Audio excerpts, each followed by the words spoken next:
त्यो देवता जुन प्लेन सर्फेसमा पेन्ट गरेको हुन्छ त्यसैलाई नै भनेको थाङ्का थाङ्कु अनि पछि त्यो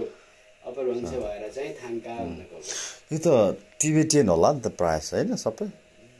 टिबेटियन ल्याङ्ग्वेजमा टिबेटियन हुन सक्छ यस्तो हो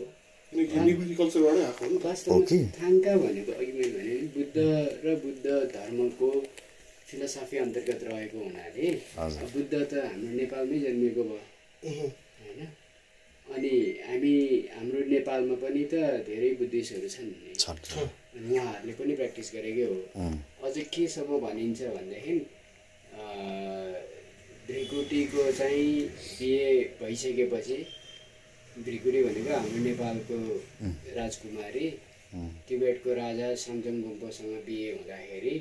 उहाँलाई चाहिँ हाम्रो नेपालबाट थाङ्का अनि त्यसपछि बुद्धको मूर्ति यिनीहरू चाहिँ एज ए गिफ्टको रूपमा दिएर पठाएको थियो त्यहीबाट नै टिबेटमा बुद्ध धर्मको प्रचार अनि सुरुवात चाहिँ त्यसरी भएको थियो भनेर भनिन्छ यदि हामीले त्यसलाई विश्वास गर्ने हो भने त थाङ्का त अलरेडी हामीसँग थियो त्यो बेलामै हामी कहाँ त अलरेडी थियो नि त त्यो मात्रै नभइकन अझ त्यो कतिपय कुराहरू हुनु त त्यो उसमा लिखित हिस्ट्रीमा त छैन तर के पनि भनिन्छ भने बुद्ध आफैले पनि एउटा थाङ्का चाहिँ ड्र गरेको थियो पेन्ट गरेको थियो भनेपछि थाङ्का भन्ने बित्तिकै बुद्धै हुनुपर्छ भन्ने छैन हिन्दूको भगवानहरू पनि बिचमा भयो भने जुनै भगवान पनि पेन्ट गरेपछि थाङ्का भयो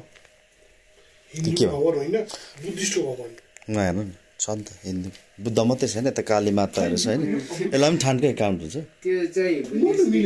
कुबेर हो हजुर कुबेर बुद्ध भगवानको छैन हैन यो चाहिँ कुबेर रावणको भाइ हो कुबेर बुद्ध भगवानको अर्को रूप हो यो चाहिँ यस्तो हो तपाईको बुद्धिस्टमा चाहिँ के भनिन्छ भने उहाँलाई जम्बाला भनेर भन्छ कि जम्बाला भनेको चाहिँ गड अफ वेल्थ भने चाहिँ के हो भने कुबेरै भयो फेरि हैन जस्तै हामीले हिन्दूमा सरस्वती भन्छौँ नि बुद्धिस्टमा चाहिँ मञ्जुश्री हुन्छ अब मञ्जुश्री नै सरस्वती हो भनेर भने जस्तो भयो कि या सरस्वती चाहिँ मञ्जुश्री हो भने जस्तो भयो कि तर उहाँहरूको त्यो जुन उ छ नि काम कार्य त एउटै भयो नि त्यो त कुबेर भगवान कुबेर त रावणको भाइ हो त्यही त भन्दैछु कुबेर चाहिँ तपाईँको हिन्दूमा भयो उहाँको बुद्धिस्ट नाम चाहिँ जम्बाला हो के उनीहरुको कुबेर जस्तै तर बुद्धिस्ट भन्छ नि जस्तै मञ्जुश्री मैले अघि भर्खर भने नि मञ्जुश्री बुद्धिस्टमा हो विद्याको देवी या देवता उहाँ नै फेरि उता हिन्दूमा के भयो सरस्वती भयो अनि यो चाहिँ के हो त यहाँ काली माता जस्तो चक्रसम्म यो चाहिँ फेरि बुद्धिस्ट हो कि होइन बुद्धिस्ट हो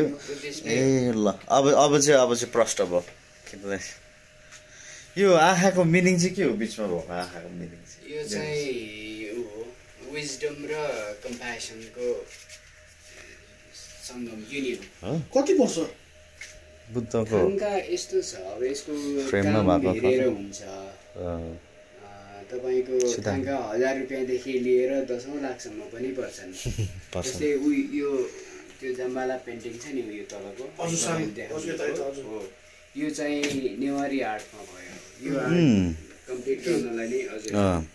मोर देन 7 मन्थ्स 7 महिनाभन्दा बेसी लागेको छ यो थाङ्काको प्राइस नै तपाईको 9 लाख रुपैयाँ पर्छ त्यसको